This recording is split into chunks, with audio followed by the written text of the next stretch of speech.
Gemara, Masechet Rosh Hashanah, page 14a, says,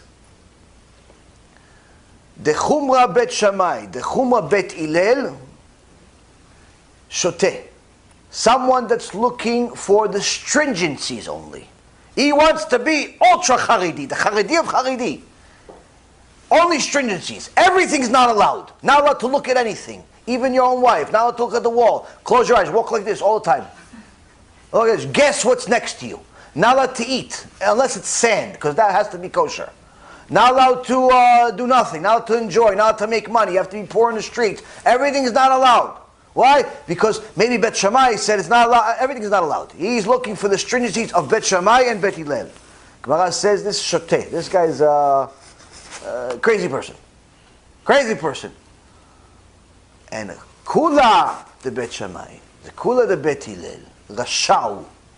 Someone that's looking for leniencies. Only leniencies. What did Bet Shammai said? Bet Shammai said not allowed. What about Bet Hillel? Bet Hillel said allowed. Okay, Bet Hillel said allowed? Okay, I'm going with it. I'm a Hillelian. I'm the Hillel of Hillels. Hillel called himself Hillel because of me. I'm going with Hillel. Next week, what Hillel said not allowed. Oh, what Shammai said? Shammai said allowed. Oh, that's why I loved. That's why I always, deep inside, I always loved Shammai. I always loved Shammai. I was really a Shamanian. I was all the time. All the time. That's why I say shh in the Knesset. What do you think I was just shh? No, shh, because I was thinking about Shammai. Because I know he was going to say aloud this week. But last week you said Hillel. I didn't mean that. I was just saying for you. I was trying to make you feel better. The week after that, Hillel. Next week, Rasha. That person, the Gemara says, Rasha. Why? You can't just pick and choose rabbis. You can't look for, pick rabbis like a shopping cart in a supermarket. You have a Rav, Psak Halacha, finished. Yeah, but there's another opinion. That other opinion is for other people, not for you. Not for you. You go by Rav Ovadia, that's it, finished. There's nobody else to look for. Unless it's something Rav Ovadia didn't cover. If it's something Rav Ovadia didn't cover, then you look for a psak.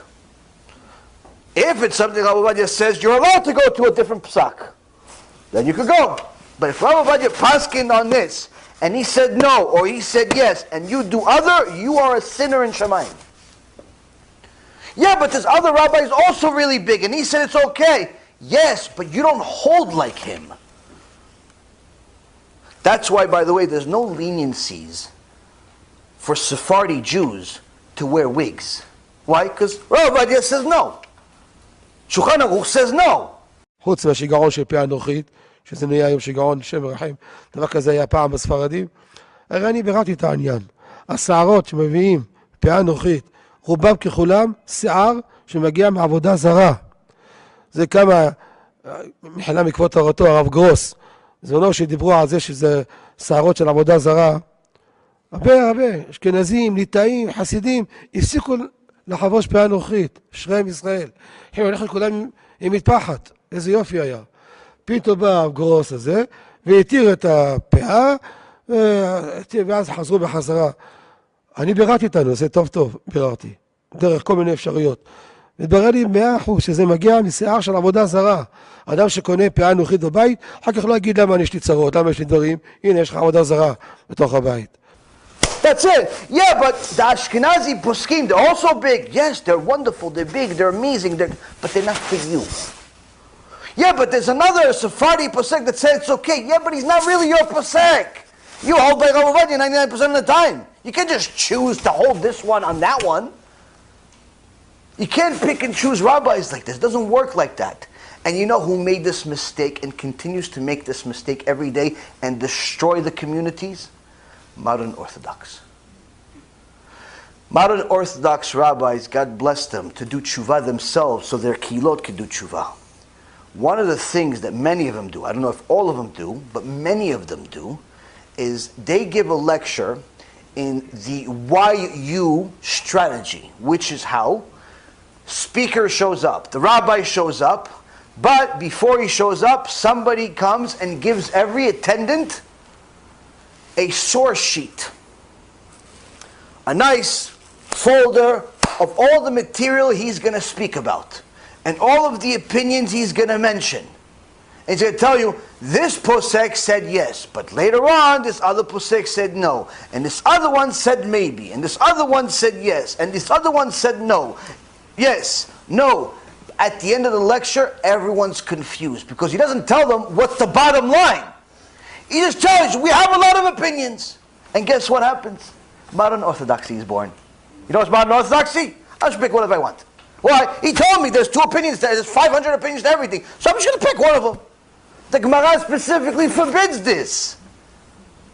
Now, serious Talmidei Chachamim within modern Orthodoxy are usually not really modern very much, but nonetheless, serious modern people know what's allowed, what's not allowed, and how to choose, what to choose. But the general public doesn't know how to choose. If you tell them I could choose A or B, they're always going to pick whatever they want. That's why there are still people that drive to shul on Shabbat, don't think there's anything wrong with it. Why? Surely if there's 2 opinions, one says allowed to drive, one says not allowed to drive, like they figure that everything else the rabbi tells us has 87 opinions, at least this one probably has a yes and a no. My first student that ever came that started teaching Torah, I told him within the first year, not allowed to drive on Shabbat. He looked at me funny. He said, what do you mean I'm not allowed to drive on Shabbat? I've been driving to shul on Shabbat for 20 years. I said, I don't know, you go to Reform? He goes, no, I go to the same shul as you. I said, I'm sorry, Babil. You're not allowed to drive on Shabbat. He goes, but to the Knesset I'm allowed though, right? I said, only to the hospital if you're dying, or somebody else is dying. So unless you're dying every week on Shabbat, you're not allowed to drive on Shabbat. He was dumbfounded. Why? No one ever told him. No one ever told him. So when you give people too many choices, they end up choosing the wrong thing or nothing. Nothing. And this is a tragedy because they're doing the work to show you that our Torah and our sages are literally endless and extraordinary, but this is not to be taught to the general public in such an irresponsible way, where you just leave it up to them to decide. Why?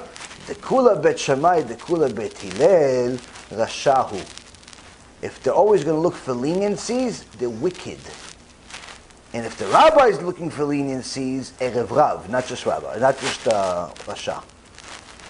And that's the problem today. The problem is that people don't know how to learn, what to learn, when yes, when no.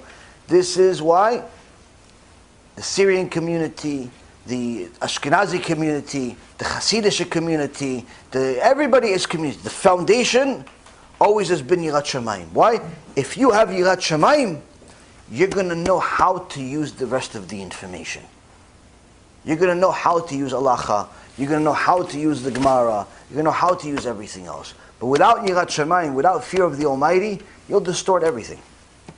You'll distort everything, you'll do whatever you want, and you'll end up becoming a naval, a despicable person in the name of the Torah.